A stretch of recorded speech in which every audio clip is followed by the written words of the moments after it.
जब लव जिहाद का मुद्दा उठा ना, तब अप्रोक्सीमेटली यानी कि अंदाज से मैं बोल रहा हूँ 3 या 3.5% मुस्लिम और हिंदू लड़का लड़कियों के साथ शादी हुई है। लव जिहाद ये तो क्यों नाम पड़ा मैं आपको बताऊँ।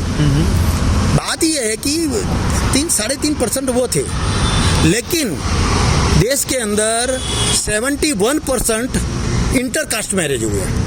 अच्छा, हिंदुओं में अंदर हिंदू के अंदर कास्ट में 70%, 71%। यानी वो हो सकता है कि उसमें शूद्रो दलित या ब्राह्मण की क्षत्रिय को शादी हुई। यानी जो पंडित चाह रहे थे जातिवाद वो खत्म हो रहा था ये शादियों के जरिए। हिंदू के अंदर भाईचारा पैदा हो रहा था। अच्छा, सगावाद पैदा हो रहा था। बात ये कास्टिज्म कायम रहना चाहिए। पहले हम आपकी कास्ट देखेंगे। अच्छा, आप कौन सी जात के हैं। जितने भी लव मैरिज है वो लव मैरिज में 71% लोगों ने शादी इंटरकास्ट में किया है। लव मैरिज की बात करें तो लव मैरिज को रोका जाए, कैसे रोका जाए? मालिक है और संचालक है, वो उनको संचालन करना है, हिंदुत्व का संचालन करना है। कहते हैं सर संचालक मोहन भागवत। हाँ, सही है। ये जो हिंदू के अंदर जो लव मैरिज था तो लव मैरिज में 71% के करीब, मैं आसपास की बात कर रहा हूँ। तो जब ये इंसिडेंट चालू हुआ, जब ये आंदोलन चालू हुआ, जो वो लव जिहाद की बात हुई, तो ये चर्चा हुई, और चर्चा होने के बाद अगर उसको लव मैरिज को रोका कैसे जाए, उसकी एक व्यवस्था बन गई। उसको कैसे रोका जाए?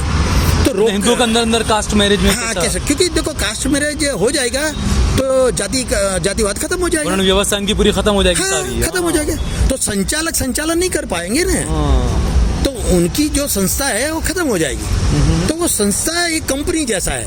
उसमें क्या हुआ कि उन्होंने खाप पंचायत, हिंदुओं की जाति पंचायत, सबको इकट्ठा किया। भैया आप सरकार के ऊपर प्रेशर डालो कि माँ बाप की बिगर लड़की की शादी मंजूर नहीं करने की, माँ बाप की परमिशन बिगर। ये बात उन्होंने करने के लिए, क्योंकि अगर देखो लव मैरिज को रोकने जाता है ना तो युवान लोग इनके खिलाफ हो जाएंगे। से बात है, पूरा हिंदू युवान इनके खिलाफ हो जाएगा। तो उन्होंने क्या किया, लव मैरिज की जगह मैरिज निकाल दिया और पीछे लगा लव जिहाद। मुसलमानों के ऊपर थोप दिया, सारा थोप नहीं, डाइवर्ट कर दिया। आपका दृष्टिकोण चेंज हो गया। हिंदुओं को अब सिर्फ मुसलमान नजर आएंगे। हाँ। उनके खुद के जो मुद्दे हैं उसको बिल्कुल नहीं, वो दृष्टिकोण चेंज करने के बाद यहाँ कानून ऐसा बनाए गए कि जो युवान लड़के वो लव मैरिज ना करे, हिंदुओं के या किन्हीं भी कि लव मैरिज ना करे माँ बाप की मर्जी बगैर।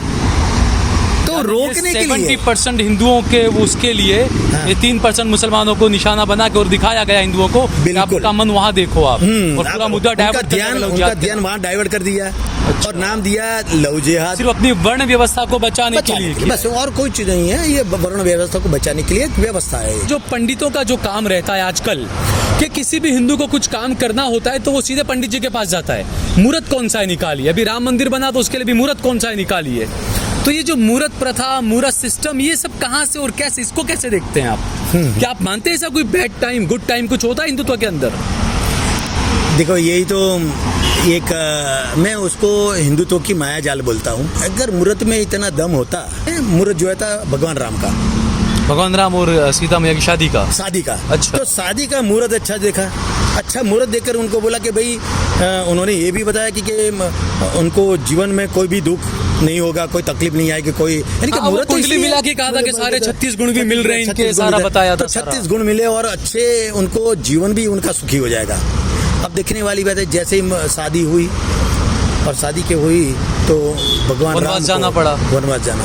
हमने कुंडली निकाली, वक्त निकाला, अच्छा वक्त निकाला, उसके बावजूद भी भगवान राम के साथ गलत हुआ कि उनको वनवास में जाना पड़ा। अब बताओ, आपने बोला ना मुहूर्त की क्या बात है। हाँ। तो ये मुहूर्त है, वो भी पंडित जी थे, वेद व्यास जी, और रावण भी पंडित थे।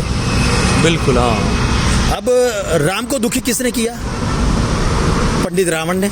इनके पास सोना और सत्ता जाती है तो पंडित है, 10 व्यक्ति का दिमाग उसका चलता है, पंडित का, इसलिए बताया। हाँ। रावण का। हाँ। अच्छा। 10 दिमाग 10 इंसान का दिमाग इनमें चलता है। अच्छा। और जिसके उनके पास अगर सत्ता और संपत्ति गई तो मनुस्मृति मानो, यहाँ वर्ण व्यवस्था को ज्यादा मानते हैं। तो वो जीवित करने के लिए संविधान को खत्म करना इनके लिए जरूरी है। जरूरी है, बिल्कुल उसी में लगे हुए हैं। उसमें लगे रहे। आप देख रहे हैं देश लाइव, देश की आवाज। ब्रेक के बाद एक बार फिर से आपका स्वागत है देश लाइव में। हम बात कर रहे हैं कि किस तरीके से हिंदुत्व की विचारधारा और देश कहां खड़ा है। क्योंकि जैसा बताया नरेंद्र आनंद जी ने कि जो पंडित जो हैं वो किस तरीके से मंदिरों में बैठे हैं और किस तरीके से देश की 80% आबादी को वो गुमराह कर रहे हैं, उसी बारे में हम बात कर रहे हैं।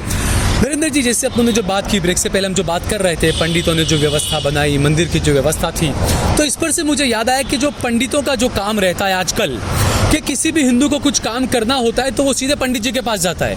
मुहूर्त कौन सा है निकालिए, अभी राम मंदिर बना तो उसके लिए भी मुहूर्त कौन सा है निकालिए। तो ये जो मुहूर्त प्रथा, मुहूर्त सिस्टम, ये सब कहाँ से और कैसे, इसको कैसे देखते हैं आप? क्या आप मानते हैं ऐसा कोई बैड टाइम, गुड टाइम कुछ होता है हिंदुत्व के अंदर? देखो, यही तो एक मैं उसको हिंदुत्व की माया जाल बोलता हूँ जी। ये मुहूर्त की जैसी बात है। अच्छा, माया जाल कहते हैं आप इसे? हाँ, वो माया जाल है। अच्छा। हाँ, ये अगर मुहूर्त में इतना दम होता, हमारी जो रामायण है ना, पूरी रामायण को पूरा पढ़ने के बाद आप उसको, एक मैसेज है, रामायण एक मैसेज है। वो मैसेज क्या है? आप अगर कोई भी अगर अच्छा हिंदू अगर सोचेगा तो उसको रास्ता मिल जाएगा। क्या है? वेद व्यास जो उस टाइम महामुनि थे, महापंडित थे, और वेद व्यास ने शायद वेद व्यास मुझे याद है, तो वेद व्यास जी ने मुहूर्त जो था भगवान राम का, भगवान राम और सीता मैया की शादी का। अच्छा। तो शादी का मुहूर्त अच्छा देखा। अच्छा मुहूर्त देखकर उनको बोला कि भाई, उन्होंने ये भी बताया कि उनको जीवन में कोई भी दुख नहीं होगा, कोई तकलीफ नहीं आएगी, कोई यानी कि मुहूर्त कुंडली मिला के कहा था कि सारे 36 गुण भी मिल रहे हैं इनके, सारा बताया था। 36 गुण मिले और अच्छे उनको जीवन भी उनका सुखी हो जाएगा। अब देखने वाली बात है, जैसे ही शादी हुई और शादी के हुई तो भगवान राम को जाना पड़ा, वनवास जाना। हाँ, वनवास दूसरे नगर में नहीं। देखने वाली बात है, ये बहुत गहरी बात है। और वो उसको छुपाई गई है कि भगवान राम को वनवास ही क्यों भेजा गया। अगर होता तो आप दूसरे नगर में जाते। एक बात ये, उनको वनवास ही जाना पड़ेगा।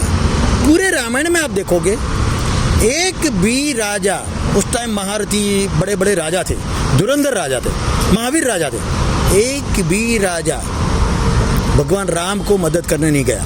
अच्छा, क्या वजह? वो ढूंढो, वो ढूंढोगे ना, उसका रास्ता है, पता है कि क्यों नहीं हुआ। हमने कुंडली निकाली, वक्त निकाला, अच्छा वक्त निकाला, उसके बावजूद भी भगवान राम के साथ गलत हुआ कि उनको वनवास में जाना पड़ा। अब बताओ, आपने बोला ना मुहूर्त की क्या बात है। तो ये मुहूर्त है। दूसरी बात है, वो भी पंडित जी थे, वेद व्यास जी, और रावण भी पंडित थे। बिल्कुल। हाँ। अब राम को दुखी किसने किया? पंडित रावण ने। पंडित ने ही दुखी किया उन्हें। पूरा देखो, ये एक मैसेज है। भगवान राम ने सबरी के जूठे बोर खाए है। बिल्कुल। हाँ, वो बोले एक दफे शूद्र पे भरोसा रखो। पंडित उसका, हाँ, उसका अर्थ यही हो रहा है। अच्छा, कि इनके पास सोना और सत्ता जाती है तो पंडित है, 10 व्यक्ति का दिमाग उसका चलता है। पंडित का, इसलिए बताया। हाँ, रावण का। हाँ। अच्छा, 10 दिमाग 10 इंसान का दिमाग इनमें चलता है।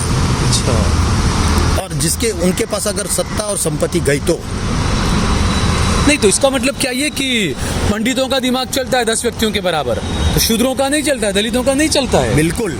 जब तक वो कास्टिज्म से बाहर निकलेंगे और ये अंधश्रद्धा से बाहर निकलेंगे और भागवत गीता को अपनाएंगे, तभी उनका सही दिमाग चलेगा। हाँ, क्योंकि ये भी सृष्टि का नियम है कि आप अपने दिमाग को जितना ज़्यादा इस्तेमाल करते हैं, जितना ज़्यादा आप जाएंगे सर्वे में और उन चीज़ों में ज़्यादा घुसेंगे, इतना आपका दिमाग और ज़्यादा खुलेगा। अब आप मुझे बताओ कि मैं एक मूर्ति का दर्शन करूं और दर्शन मैं वो मूर्ति का मैं करूं और मेरा कल्याण हो जाए, तो और मैं भागवत गीता कह रही है नहीं, तेरा चाल चलगत चरित्र सही होगा, कर्म के सही होगा तो तेरा कल्याण होगा। अब मैं दोनों को तोल रहा हूँ, मैं ऐसे बात नहीं, उसको भी मैं अवॉइड नहीं कर रहा। दोनों में से सही क्या है? मैं सच्चा कृष्ण भक्त हूँ, इसलिए मैं बोल रहा हूँ। भक्त बना हूँ मैं, इसलिए बना हूँ कि मैं इनको सही इसलिए नहीं मान रहा कि खाली राजनीति चलाने के लिए, व्यवसाय करने के लिए अपनी महत्वाकांक्षा। अच्छा, जाति महत्व- राजनीति से एक बात याद आई, आपने मुझे एक और बात बताई थी कि ये लव जिहाद जो चलाया गया है, उसमें आपने कुछ बताया था कि आखिर में ये लव जिहाद क्या है। जो शूद्रों की जो लड़के हैं वो ज्यादा शादी हो रही है। ये कोई आदमी, मेरी बात सुनो, हाँ, लव जिहाद एक ऐसा मैटर है हमारे, मैंने बताया कि दर्शनवाद और जातिवाद दोनों हमारे हिंदुत्व के दो स्तंभ है। आप मानते हैं लव जिहाद में कुछ? सुनो तो सही पहले जी। दोनों स्तंभ है हमारे, और दोनों स्तंभ के ऊपर हिंदुत्व खड़ा है। अच्छा, पूरा हिंदू दो स्तंभ पे खड़ा है। कौन से दो स्तंभ? उसमें बताएं। दो स्तंभ है, एक दर्शनवाद यानी पूंजावाद, आप पूजा करोगे तो आपका कल्याण करो, अंधश्रद्धा की बात पूजावाद, हाँ। है ना। और दूसरा है जातिवाद। ये दोनों को कमजोर नहीं होना चाहिए। अब आपने लव जिहाद की बात की, जब लव जिहाद का मुद्दा उठा ना, तब अप्रोक्सीमेटली इनके अंदाज से मैं बोल रहा हूँ 3 या 3.5% मुस्लिम और हिंदू लड़का लड़कियों के साथ शादी हुई है। अच्छा, सिर्फ 3%? 3%। क्योंकि ये सारे व्यवस्था क्या है कि ये देखने वाली बात है कि लव जिहाद, ये तो क्यों नाम पड़ा मैं आपको बताऊं। बात ये है कि 3-3.5% वो थे, लेकिन देश के अंदर 71% इंटरकास्ट मैरिज हुए हैं। अच्छा, हिंदुओं में अंदर हिंदू के अंदर कास्ट में 70%? 71%। यानी वो हो सकता है कि उसमें गलत शूद्रो दलित या ब्राह्मण की क्षत्रिय को शादी हुई। यानी जो पंडित चाह रहे थे जातिवाद वो खत्म हो रहा था ये शादियों के जरिए। हिंदू के अंदर भाईचारा पैदा हो रहा था, अच्छा, सगावाद पैदा हो रहा था। यानी पंडितों की बेटी जा रही थी शूद्रों में, ऐसा ही? नहीं, ऐसा भी नहीं है। पंडितों की का ना पंडितों की बात नहीं है। अच्छा, बात ये कास्टिज्म कायम रहना चाहिए। अगर शादी में मानो कि आप कौन सी जात के और मैं कौन सी जात पता नहीं है, लेकिन हम दोनों अगर शादी अच्छे, हम संस्कार, लायकात, हम सभ्यता देखकर, आपके परिवार और संस्कारिक और सभ्यता देखकर हम आपके साथ शादी करेंगे तो सही शादी मानी जाएगी ना। बिल्कुल, हाँ। हमें वो पहले नहीं देखे, पहले हम आपकी कास्ट देखेंगे। अच्छा, आप कौन सी जात के हैं, तो वो जात के अंदर ही 70% से ज्यादा हिंदुइज्म ने अंदर शादी कर ली हुई है। अब वो शादी हुई कास्ट को छोड़कर, कास्ट को हाँ, भूलकर। हाँ, जितने लव मैरिज हुए, लव मैरिज की बात कर, हाँ। जितने भी लव मैरिज है, वो लव मैरिज में 71% लोगों ने शादी इंटरकास्ट में किया है। लव मैरिज की बात कर, तो लव मैरिज को रोका जाए, कैसे रोका जाए? ये पंडितों को नहीं, ये हमारे जो धर्म के क्षत्रिय और पंडित और जो नहीं, उनकी बात नहीं है। क्या जो हिंदुत्व बड़ा राष्ट्र जो चला रहे हैं, अच्छा, हिंदुत्व का मालिक है, हिंदू राष्ट्र बनाना चाह रहे हैं। नहीं, हिंदू राष्ट्र बना, हिंदुत्व के मालिक है, जो बन के बैठे हैं, हाँ। मालिक है और संचालक है। वो उनको संचालन करना है, हिंदुत्व का संचालन करना इसीलिए है। कहते हैं सर संचालक। हाँ, मोहन भागवत। हाँ, सही है, उसमें सही उन्होंने सही दिया। देखो उनकी बात समझ, देखो उसके अंदर समझनी बहुत सही बोल रहे हैं कभी कभी तो, और उसको कोई पब्लिक समझती नहीं, हिंदू तो समझते नहीं है। ये जो हिंदू के अंदर जो लव मैरिज था, तो लव मैरिज में 71% के करीब, मैं आसपास की बात कर रहा हूँ। तो जब ये इंसिडेंट चालू हुआ, जब ये आंदोलन चालू हुआ, जो वो लव जिहाद की बात हुई, तो ये चर्चा हुई, और चर्चा होने के बाद अगर उसको लव मैरिज को रोका कैसे जाए, उसकी एक व्यवस्था बन गई। उसको कैसे रोका जाए, तो हिंदू के अंदर कास्ट मैरिज में, हाँ, कैसे? क्योंकि देखो कास्ट मैरिज हो जाएगा तो जातिवाद खत्म हो जाएगा, व्यवस्था इनकी पूरी खत्म हो जाएगी। हाँ, सारी खत्म हो जाएगा, तो संचालन नहीं कर पाएंगे ना, तो उनकी जो संस्था है वो खत्म हो जाएगी। तो वो संस्था एक कंपनी जैसा है, जैसे आप बैंक में हो। ये तो मैं हिंदुत्व की बात है, लेकिन मैं पहले ये तो आपने लव जिहाद की बात करी, तो उसमें क्या हुआ कि उन्होंने खाप पंचायत, हिंदुओं की जाति पंचायत, सबको इकट्ठा किया। भैया आप सरकार के ऊपर प्रेशर डालो कि माँ बाप की बिगर लड़की की शादी मंजूर नहीं करने की, माँ बाप की परमिशन बिगर। ये बात उन्होंने करने के लिए, क्योंकि अगर देखो लव मैरिज को रोकने जाता है ना, तो युवान लोग इनके खिलाफ हो जाएंगे। से बात है, पूरा हिंदू युवान इनके खिलाफ हो जाएगा। तो उन्होंने क्या किया, लव मैरिज की जगह मैरिज जिहाद निकाल कर दिया दिया। और पीछे लग गया लव जिहाद। यानी मुसलमानों के ऊपर थोप दिया सारा। थोप नहीं, डाइवर्ट कर दिया, आपका दृष्टिकोण चेंज हो गया। यानी हिंदुओं को अब सिर्फ मुसलमान नजर आएंगे। हाँ। उनके खुद के जो मुद्दे हैं उसको बिल्कुल नहीं नहीं, वो दृष्टिकोण चेंज करने के बाद यहाँ कानून ऐसा बनाए गए कि जो युवान लड़के हैं वो लव मैरिज ना करे, हिंदुओं के या किन्हें भी कि लव मैरिज ना करे, माँ बाप की मर्जी बगैर। तो रोकने के लिए 70% हिंदुओं के उसके लिए ये 3% मुसलमानों को निशाना बना के और दिखाया गया हिंदुओं को कि आपका मन वहाँ देखो आप, और पूरा मुद्दा डाइवर्ट उनका ध्यान वहाँ डाइवर्ट कर दिया और नाम दिया लव जिहाद। सिर्फ अपनी वर्ण व्यवस्था को बचाने के लिए बस, और कोई चीज नहीं है, ये वर्ण व्यवस्था को बचाने के लिए एक व्यवस्था है एक। और ये बहुत बड़ा है यार, ये तो उसको तो देखो, ब्रेन है तो मनोवैज्ञानिक है, पंडित हमारे मनोवैज्ञानिक है, इनको समझना छोटे मोटे आदमी क्या बात नहीं है, काम नहीं है। ये विश्व गुरु है, पंडित हमारे जो है ना वो विश्व गुरु है। वो विश्व गुरु वाकई में है या उन्होंने खुद को ऐसे वो कर दिया? विश्व गुरु है, वो सही में विश्व गुरु है? हाँ, भारत विश्व गुरु नहीं है, पर्टिकुलरली वर्ण व्यवस्था में जो हमारे मुखिया है ना वही विश्व गुरु है। बिल्कुल बोला गया है कि भारत विश्व गुरु बनेगा, हिंदू विश्व गुरु नहीं, पंडित ही बनेगा विश्व गुरु। विश्व गुरु है, आज भी है। वो जो कर रहा है ना किसी की समझ में नहीं आता। आज आप मैं सोचूंगा ना वो तो 50 साल, आपको पता नहीं है कि जब हमारा देश आज़ाद हुआ है ना, आपको क्योंकि कोई उसके अंदर कभी देखा नहीं, 5 आंदोलन थे। 5 आंदोलन कब हुए? जब हमारी देखने वाली बात है, जब जलियांवाला बाग कांड हुआ, जलियांवाला बाग कांड हुआ उसके बाद की बात है। ये बहुत अगत्य की बात है कि हिंदुओं की यानी कि भारतीयों के दिमाग में ये बात जानी चाहिए। तो 5 आंदोलन हुआ। 5 आंदोलन में पहला आंदोलन था हिंदू महासभा का, क्योंकि उस टाइम ये जलियांवाला बाग के ऊपर भारत के अंदर पब्लिक एकदम क्रोध में आ गई थी और अटैक पे अटैक अंग्रेजों के ऊपर कर रही थी, और सबसे ज़्यादा शूद्रों ने अटैक किया था, आदिवासी भाइयों ने अटैक किया था, उन सभी लोगों ने अटैक किया था। और विश्व के अंदर भी दबाव आया था, विश्व के अंदर रूस है उस टाइम, सोवियत संघ या जो भी, तो विश्व ने भी भाई ऐसे लोकल व्यक्ति को तुम इस तरह से गोली से मार नहीं सकते, अगर तुमको निकलना पड़ेगा यहाँ उसको बंद करना पड़ेगा। तो अंग्रेजों के ऊपर विश्व का भी दबाव था और देश का भी दबाव था, तो वो लोगों ने मन बनाया था निकलने के लिए। तो वो बात हमारे पंडित भाइयों को पता चली। अच्छा, हाँ, उन्होंने हिंदू महासभा तैयार की, पंडितों ने। हाँ, हिंदू महासभा जो तैयार हुई और उन्होंने प्रेशर किया कि हमें, उनका मुद्दा था 5 आंदोलन था, उसमें एक था हिंदू महासभा का, उनको चाहिए हिंदू राज। उसको देखकर मुस्लिम लीग तैयार हो गया, अगर यहाँ हिंदू राज होगा तो हमें मुस्लिम राज चाहिए। तो मुस्लिम लीग ने तैयार हो गया, उसका मुद्दा था हमको इस्लाम राज चाहिए। उस दोनों को देखकर गांधी जी ने भी देखा कि ये लोग इंटरनल लड़ेंगे, तो क्विट इंडिया इनका आंदोलन था। तो तीसरा था गांधी जी का। गांधी जी चाहते थे कि भाई पहले अंग्रेज को जाने दो, बाद में हम बैठ के सब कुछ करेंगे। आप समझे ना कि अंग्रेज को जाने दो, बाद में हम बैठ के सब कुछ करेंगे। तो उन्होंने क्या सबको इकट्ठा कर किया।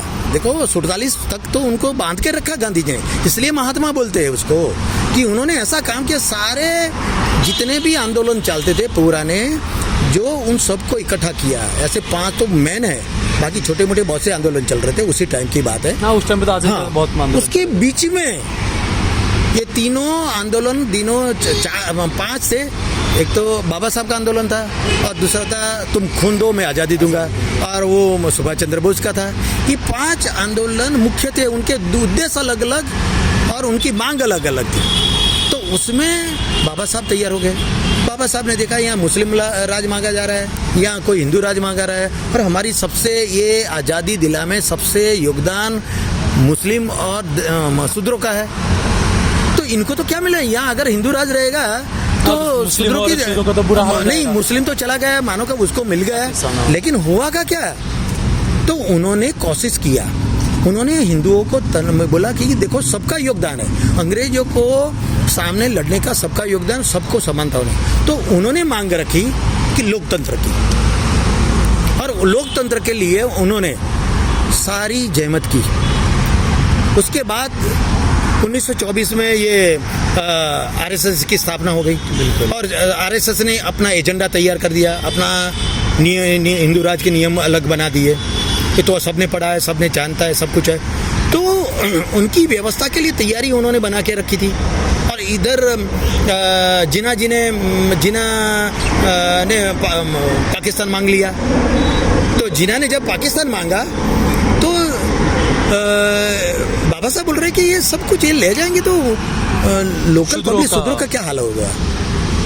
तो उन्होंने बोला लोकतंत्र चाहिए और उन्होंने कन्विंस किया कि हमें मुस्लिम राज भी नहीं चाहिए, हमें हिंदू राज नहीं चाहिए। तो उसकी काफ़ी मीटिंगें हुई है और ये मीटिंगें, लेकिन हिंदू महासभा ने हमेशा विरोध करके कहा कि 2 नेशन थियरी, हिंदुओं का अलग और मुसलमानों का अलग। ये नहीं, हिंदू महासभा की नहीं, उन्होंने यही बोला था कि हमें हिंदू राज चाहिए। तभी तो मुसलमानों ने जो उस टाइम मुस्लिम लीग ने जिना ने मुस्लिम राज मांगा।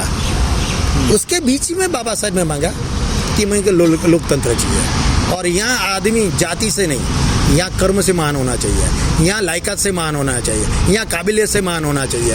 एक ऐसा लोकतंत्र होना चाहिए, हर व्यक्ति को चांस मिलना चाहिए, हर व्यक्ति को यानी कि अधिकार मिलना चाहिए, जीने का, स्वतंत्रता का, पढ़ने का, ये सब। बस उन्हीं अधिकारों को अब छीनने की कोशिश की जा रही है हिंदू राष्ट्र के नाम पर। ये जो व्यवस्था, जो संविधान बना, तो वो संविधान इन दोनों के खिलाफ बना है। इस वजह से उसको मनुस्मृति को ज़्यादा मानते हैं। हाँ, वो लोग जाति का हाँ मनुस्मृति मानो, यहाँ वर्ण व्यवस्था को ज़्यादा मानते हैं। तो वो जीवित करने के लिए संविधान को खत्म करना इनके लिए जरूरी है, बिल्कुल उसी में लगे हुए, उसी में लगे रहे। ठीक है नरेंद्र, चलिए बहुत बहुत शुक्रिया आपका। हम दोबारा भी आपसे कभी और भी, क्योंकि इसी को लेकर देश के अंदर वर्ण व्यवस्था पर आज हमने बात की, आरक्षण पे भी कभी बात करेंगे और भी देश के और भी कई मुद्दे, उन तमाम मुद्दों पर हम कभी कभी आपसे बात करेंगे। आप हमें वक्त दीजिएगा, हम आपसे अपील करते हैं। बहुत बहुत शुक्रिया हमसे बातचीत करने के लिए। धन्यवाद, आपका शुक्रगुजार हूँ। हमारी बात आप तक पहुँची और आपने हमारी बात को ध्यान दिया। ठीक है, और ये राष्ट्र की भावना है, ये देश की एकता की भावना है, हिंदुओं के भाईचारे की भावना है। मेरा उद्देश्य यही है।